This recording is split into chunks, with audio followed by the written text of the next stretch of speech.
My brother called me a failure, in front of 200 people, including the billionaire whose money was about to make him famous. What happened next, nobody in my family saw coming, especially not him. My name is Claire Hastings. I'm 34 years old, and on the night of my brother's wedding, standing in a ballroom that cost more per hour than most people make in a month, the truth I'd been carrying alone for 4 years finally stood up and introduced itself. But let me back up, because this story doesn't start at the wedding. It starts at midnight, 4 years earlier, with a phone call I never should have answered. It was a Tuesday in October. I was sitting at my kitchen table in Raleigh, halfway through a cold cup of coffee and a network migration spec that was due at 7 a.m. And my phone buzzed. My brother Tyler. I almost let it go to voicemail. I wish I had. Claire. His voice had that breathless, desperate edge I'd signered 100 times as kids, usually right before he'd broken something and needed help hiding it. I need you. I'm serious. The demo is in 3 weeks and the product doesn't exist yet. Tyler, at 28, had built an entire startup identity on a pitch deck and a prayer. Trident Data, his company, promised investors a real-time analytics engine that could process and route enterprise data faster than anything on the market. The problem? Nobody on his team could actually build it. I could. I was a senior systems architect at Meridian Tech. The platform I'd spent 3 years designing, called Ironclad, processed hospital records, insurance claims, and financial transactions across 12 states. If you ever had a prescription filled, or an insurance claim processed east of the Mississippi, there's a reasonable chance my code touched it. I didn't talk about it much. My work lived in the infrastructure, invisible and essential, the way load-bearing walls are invisible until the building falls. How long do you need something functional? I asked Tyler. 3 weeks. I should have said no. I'd like to tell you I thought about it for a long time. But he was my brother, and somewhere in my chest lived a version of me that still believed that meant something in RLE. Send me what you have, I said. What he had was a logo and a color scheme.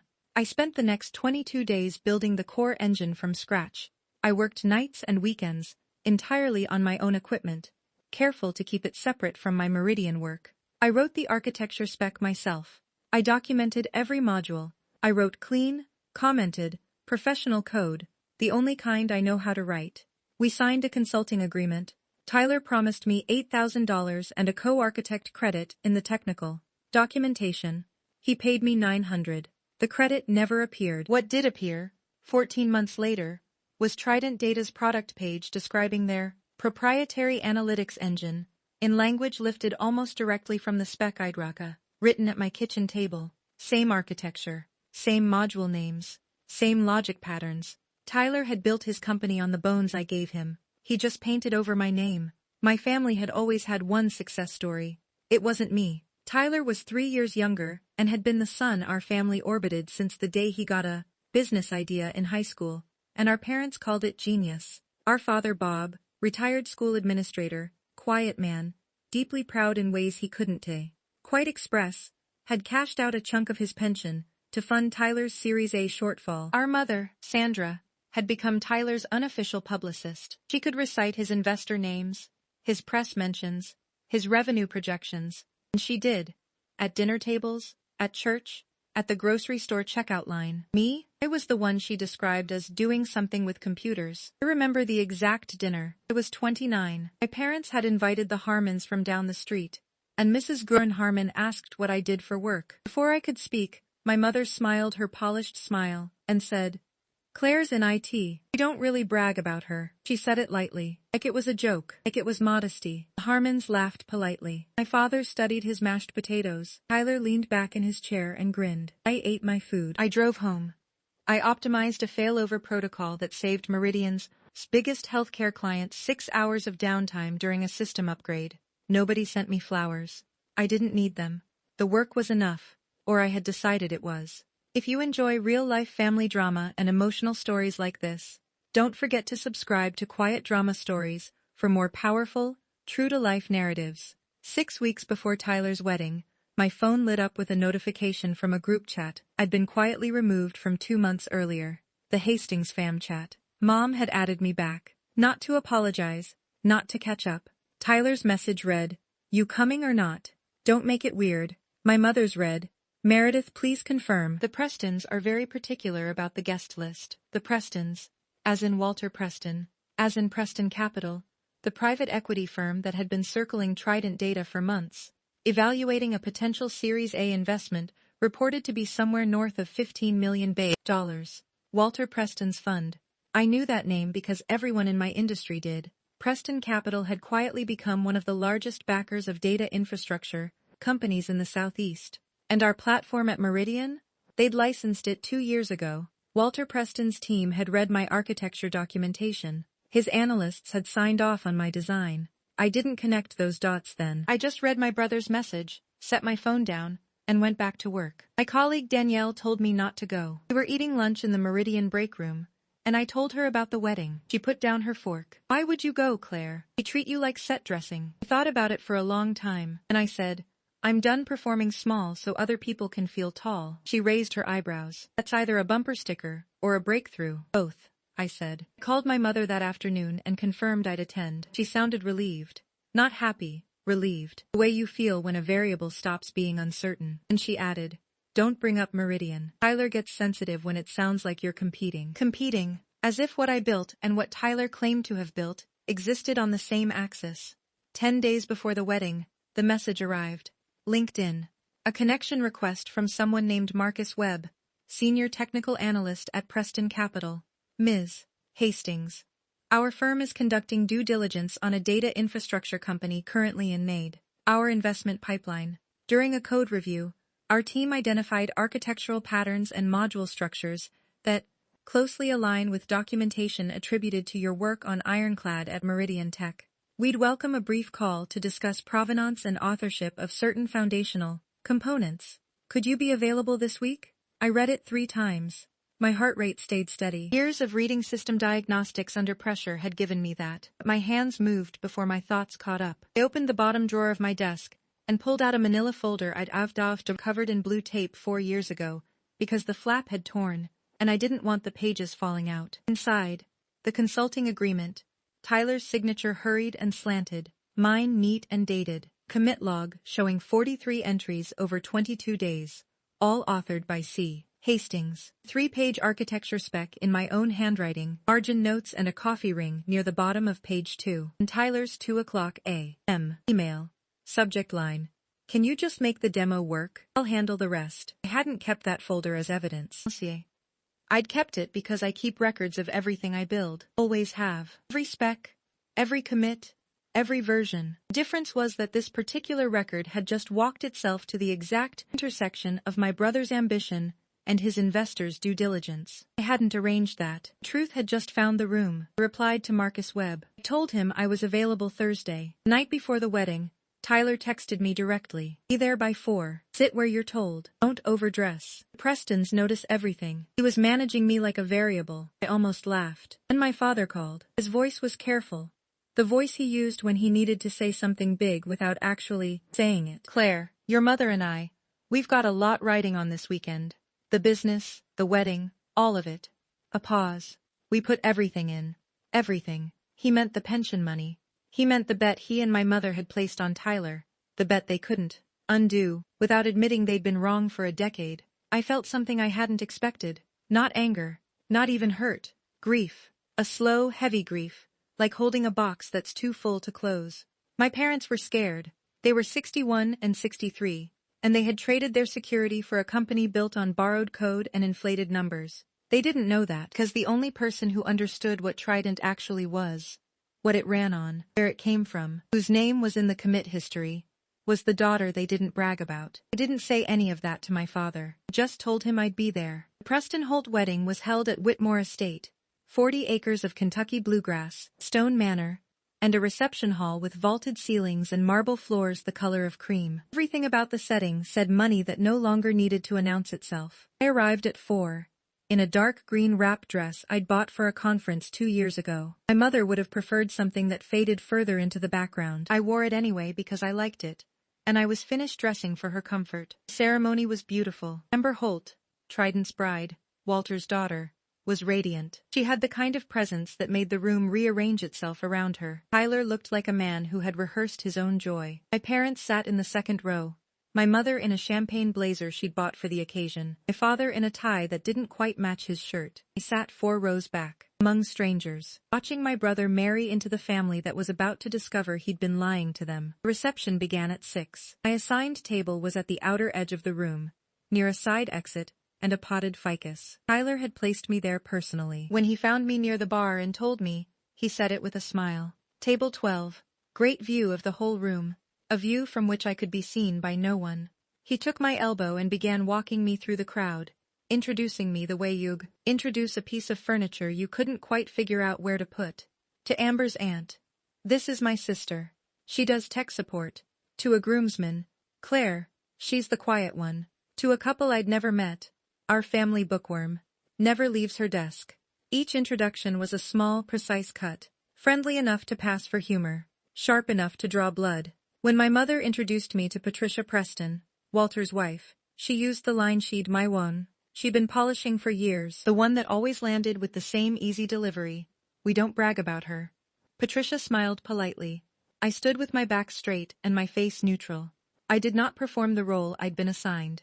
The good-natured sibling who absorbs the joke, who makes the golden child shine by standing in his shadow. I had played that part for 30 years. I was finished. Walter Preston arrived at the reception at 6:30. He was taller than I expected, silver at the temples. His suit looked like it had been made for him, which it probably had. When he shook people's hands, he was brief and direct. He didn't smile reflexively. He read a room before the room read him. Tyler spotted his chance the moment Walter crossed the floor. He was magnetic then. Louder, taller, a story already forming on his lips about Trident's latest partnership. Walter listened without nodding, the way an engineer watches a system under load, looking for where the strain would show. Then Tyler saw me. His eyes didn't light up with warmth. They lit up with utility. Walter? He called across the circle, gesturing me over with the smooth ease of a man who had scripted the moment. You haven't met my sister yet. He pulled me into the circle, graceless, purposeful, like pulling a prop from backstage, and positioned me in front of the man whose firm was about to decide whether Trident data was worth $15 million.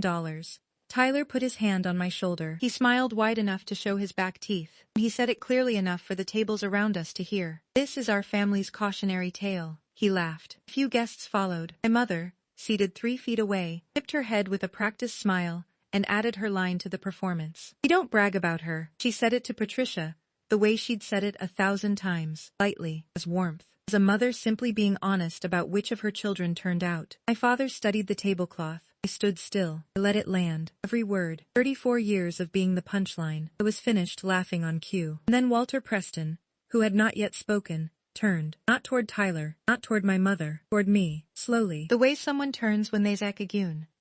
About the room they're standing in. His expression changed.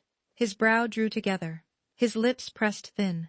He went completely still. When he spoke, the string quartet happened to be between movements, and his voice carried further than he probably intended, or maybe exactly as far as he intended. You're the one, he said quietly. Claire Hastings. Tyler's grin froze. My mother set down her champagne glass. I'm sorry? Tyler said, still smiling. The smile had detached from his face. Walter wasn't looking at him. Ironclad, Walter said to me. Not a question. A confirmation. Meridian Systems.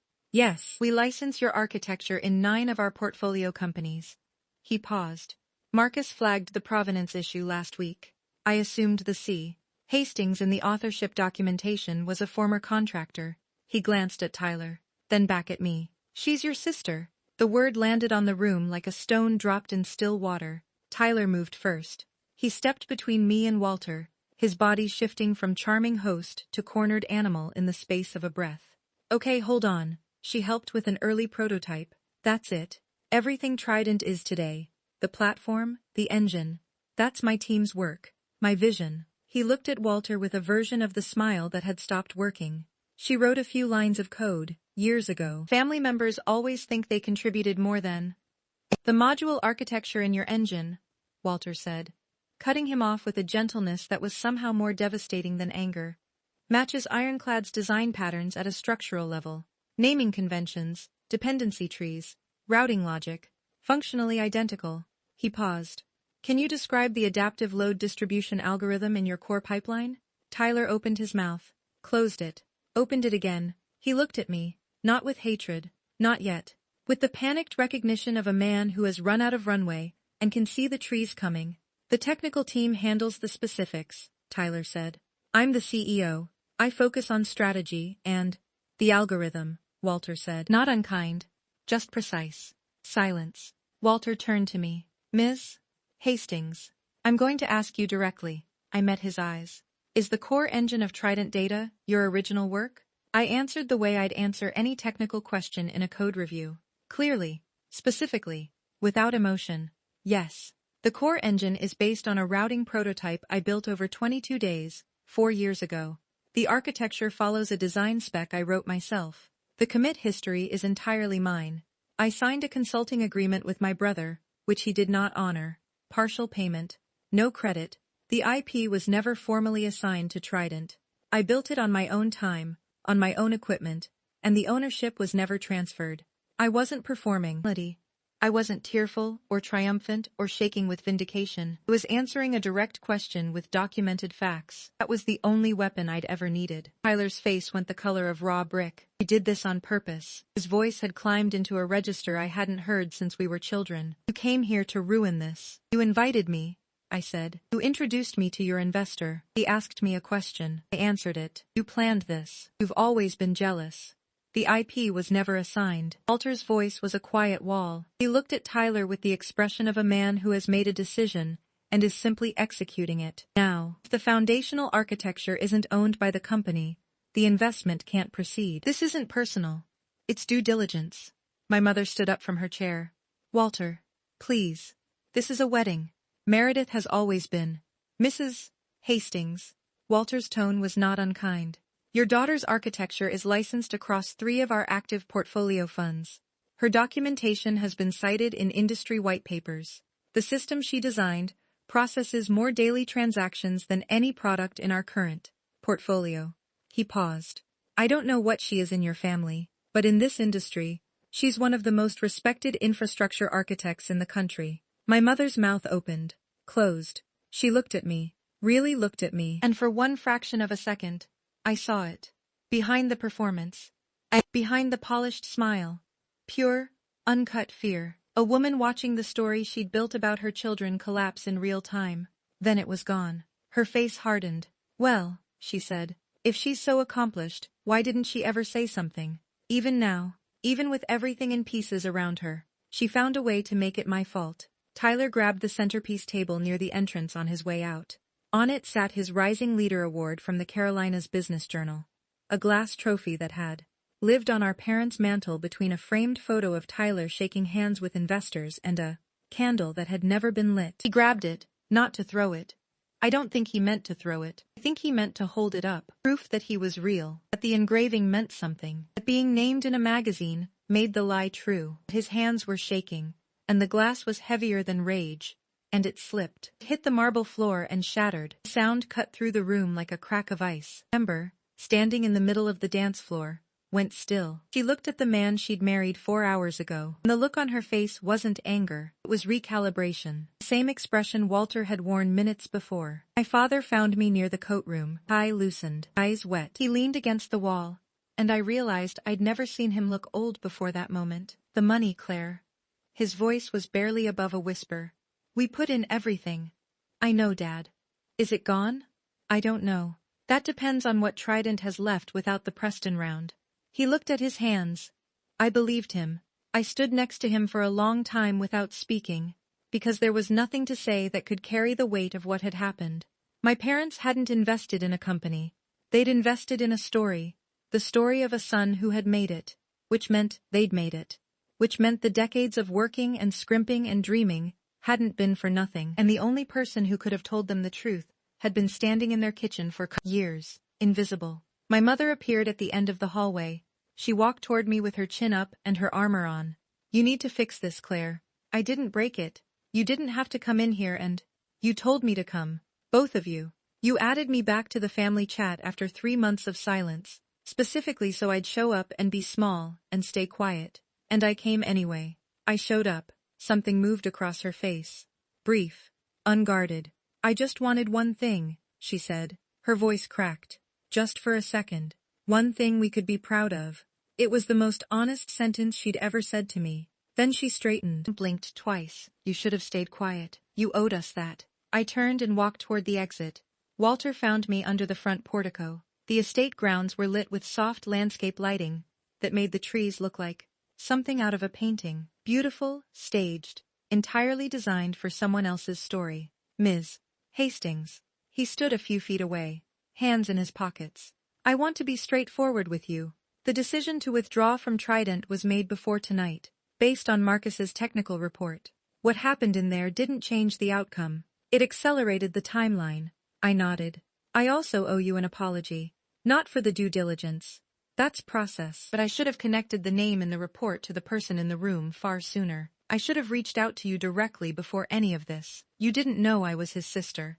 No, but I should have made the connection. He paused.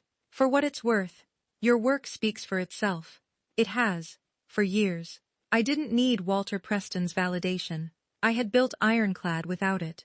I had built a career without it. But there was something about hearing a man who reads balance sheets the way I read system logs look me in the eye and say your work speaks for itself. That wasn't nothing. Thank you, I said. He nodded. He went back inside. I walked to my car. I had come because I was told to. I was leaving because I chose to. Fallout came in waves, the way data comes in packets, each one adding resolution to a picture that was already clear to anyone who had been paying attention. Preston Capital formally withdrew from Trident Data within 72 hours. Stated reason was clinical.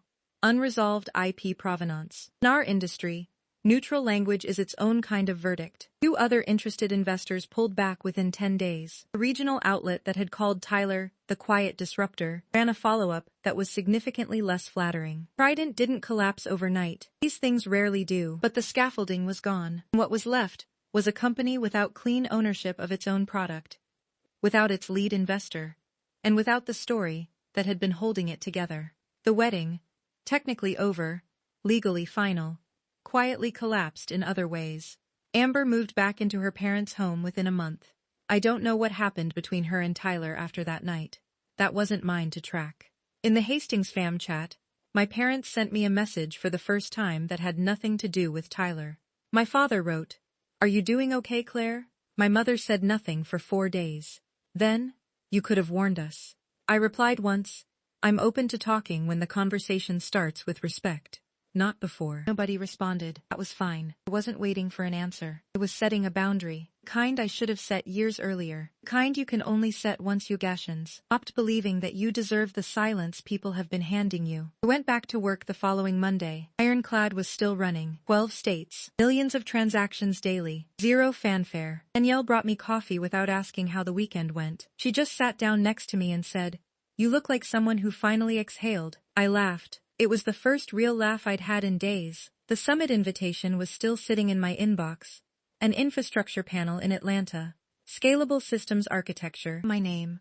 On the program next to 2 patents I'd co-authored. I accepted it that afternoon. Not because Walter Preston's words had given me permission. Not because Tyler's collapse had made me brave. Because I had spent a decade building systems that carried the weight of entire industries. I had done it while my family called me a cautionary tale to my face. And I was finished letting their vocabulary define me. Here's what I know now. Failure was never me. Failure was a family that measured worth by volume.